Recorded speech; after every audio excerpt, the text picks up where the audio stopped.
নহয়, আচলতে চৰকাৰৰ যে গাৰ ল'ৰা নাই, ইয়াৰ প্ৰত্যুত্তৰ 2026 চনত দিয়া হ'ব। মিটাৰটো হৈছে সাধাৰণ জনতাৰ কাৰণে এটা জলবোমা।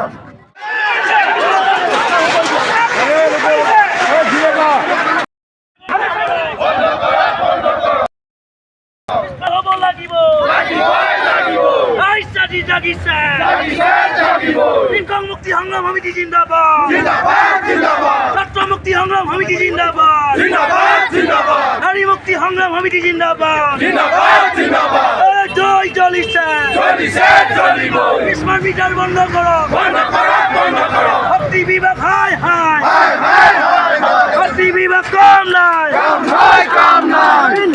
জিন্দাবাদ,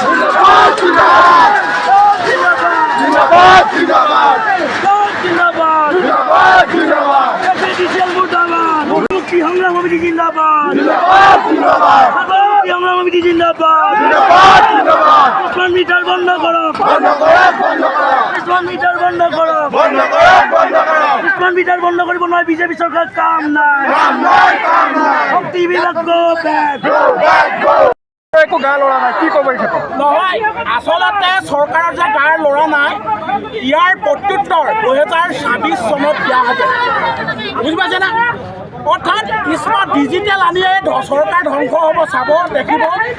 স্মাৰ্ট মিটাৰ যোগেদি যি মানুহৰ মনত স্বাধীন ভাৰতৰ আগত ব্ৰিটিছেও এনেকৈ শোষণ কৰা নাছিলে, যি স্মাৰ্ট মিটাৰ যোগেদি সাধাৰণ মানুহক যি শোষণ কৰিছে।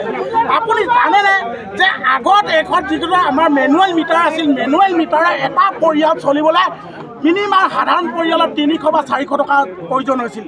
কিন্তু এতিয়া আমাৰ স্মাৰ্ট মিটাৰ লগোৱাৰ পিছত সেই তাৰ পৰিমাণ কিমানৰ, এটা পৰিমাণ 1000 পৰা 2000 টকাৰ পৰ্যন্ত খৰচ হৈছে। সেইকাৰণে আমি প্ৰত্যাহ্বান জনাই গৈছোঁ।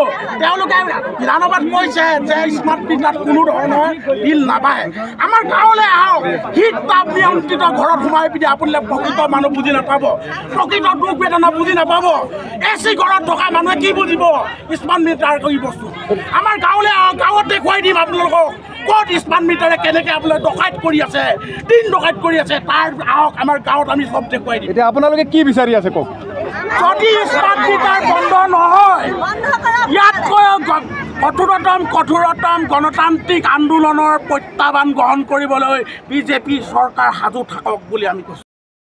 অসমৰ জনসাধাৰণৰ মূৰত ৰাম টাঙোন উৰাব পৰা এটা বস্তু আনি দিছে হিমন্ত বিশ্ব শৰ্মাই।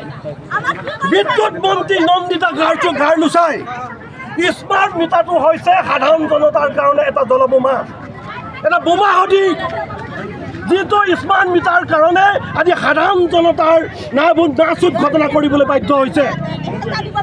যিসকল হিতাধিকাৰীয়ে আগতে BPL আছিল, তেওঁলোকে ফৰ্মেলি কাৰেণ্টৰ সংযোগ লৈ মাহে মাহে চৰকাৰৰ ঘৰলৈ কৰ দি আছিল। কিন্তু স্মাৰ্ট মিটাৰ দিবৰ পৰা তেওঁলোকে ঘৰত না খাব পাৰিছে, না শুব পাৰিছে।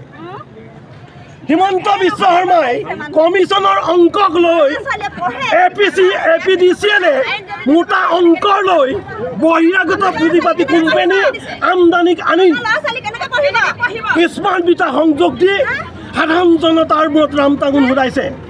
আমি কৃষক মুক্তি সংগ্ৰাম সমিতিয়ে, ছাত্ৰ মুক্তি সংগ্ৰাম সমিতিয়ে স্পষ্টভাৱে ক'ব বিচাৰিছোঁ, কোনো কাৰণতে স্মাৰ্ট মিটাৰ সংযোগ আমি কৰিবলৈ নিদিওঁ, কোনো কাৰণতে সংযোগ কৰিবলৈ নিদিওঁ। স্মাৰ্ট মিটাৰ বন্ধ হ'ব লাগিব। স্মাৰ্ট মিটাৰ জৰিয়তে সাধাৰণ জনতাৰ তেজ ফ্ৰী খাবলৈ আৰু দিয়া নহ'ব। আপোনালোকে দেখি আছে, আগতে যদি এজন সাধাৰণ মানুহৰ ঘৰলৈ 80ৰ পৰা 120 টকা কাৰেণ্টৰ বিল আহিছিল, এতিয়া প্ৰত্যেক দিনাই 180 টকা দিবলগীয়া হৈছে। তাৰ মানে স্মাৰ্ট মিটাৰটো হৈছে আমাৰ কাৰণে কালগ্ৰহ। এই কথাটো আমি সাধাৰণ জনতাই বুজি